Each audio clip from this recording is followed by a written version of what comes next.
39 বছর বয়সে আমি কিন্তু এখন ভোট দিতে পারিনি, এমনকি আমি ভিপি হয়েছি। দুর্ভাগ্য আমার নিজের ভোটটাও কিন্তু আমি দিতে পারি, ভোট দিতে যাবো তখন এই দলের গন্ডগোল লাগিয়ে গেছে, আমার ভোট আমি কিন্তু দিতে পারিনি, আমি ভিপি হয়ে গেছি। এখনো যে পরিস্থিতি দেশের, তাতে আমরা বুঝতেছি নির্বাচন আসলে আমরা প্রত্যাশা করছি ডিসেম্বরের মধ্যে হবে, প্রধান উপদেষ্টা বলছেন। বাট আমি এখন সন্দিহান যে আদৌ ডিসেম্বরের মধ্যে নির্বাচন হয় কিনা, কারণ তার কতগুলো লক্ষণ থাকতে হবে। আইন শৃঙ্খলা পরিস্থিতির ইমপ্রুভমেন্ট, রাজনৈতিক ঐক্যমত। কিন্তু এখন আমরা বিভাজন দেখতে পাচ্ছি, বিভিন্ন ক্ষেত্রে ডে বাই ডে বিভাজন হচ্ছে, যার ফলে নির্বাচন নিয়ে একটা অনিশ্চয়তা বোধহয় তৈরি হয়েছে। এখন বাংলাদেশের মানুষ, আপনারাও যারা, আমার জীবন এইরকম ভাবে দেশ চললে নির্বাচন কবে হয় জানি না, ভোট নিয়ে কি হয় আমরা জানি না। জেলখানা থেকে আন্দোলন যখন নিস্তব্ধতা, নীরবতা, সাংবাদিকরা বলছিল প্রিজন ব্যানের ইয়ে থেকে, ভাই কিছু একটা বলেন, আন্দোলনে ভাটা পড়ছে, আপনারা জেল থেকে বললে চাঙ্গ হবে, কিছু কথা বলেন। আমি আর চিন্তা ভাবনা অত কিছু করি নাই, যাইছে একটা কথাই এই সেফাতুল্লাহ যে শব্দ বোমার মতো ছেড়ে দিয়েছিল, 90% পতন হয়ে গেছে, 10% বাকি আছে। তো যাই হোক, সবাই সেখানে আপনাদের যার যার ভূমিকা প্রবাস এবং দেশ থেকে দিয়েছেন।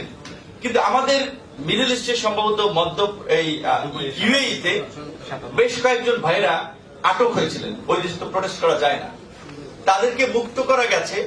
কয়েকজন এখনো জেলা সিং, আমি এখানে এসে খোঁজ দিতে পারি, আগে শুনছিলাম কয়েকজন প্রসেসিং আছে, কিন্তু তাদের যে ব্যবসা বাণিজ্য তারা কিন্তু সব হারাইছেন, খালি হাতে চলে এসেছিলেন।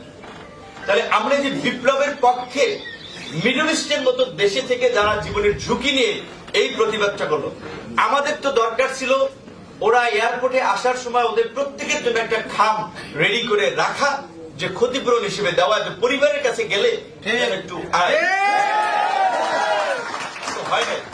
আমরাও বলেছি মন্ত্রীদের সাথে উপদেষ্টা, 2-3 উপদেষ্টাকে বলেছি সবাই করবে দেখবে।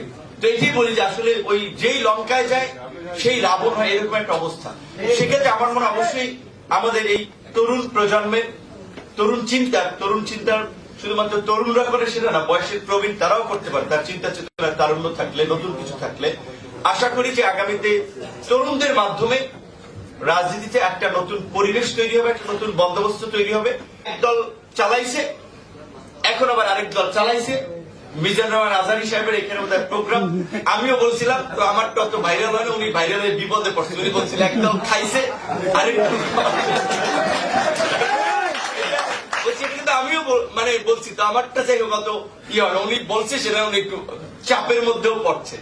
তো আচ্ছা, এই মোবাইলটা একটু হয়েছে ভাই দেখতে পাচ্ছেন। তো যাই হোক, আমি যেটা বলতে চাচ্ছিলাম, এই যে প্রবাসীদেরকে জিম্মি করা, তাহলে এখন তো কোন রাজনৈতিক সরকার না, তাহলে ওনাদের দরকার না যে আমাদের যে র্যাব গঠন করা ছিল, যে র্যাপিড অ্যাকশন ব্যাটালিয়ন, তাহলে এই যে র্যাপিড অ্যাকশন, দ্রুত অ্যাকশন যারা করবে র্যাব, তাহলে এই সরকারের উচিত ছিল না এই রকমের সমস্ত জায়গায় সিন্ডিকেট ভেঙে তছনছ করে দেওয়া?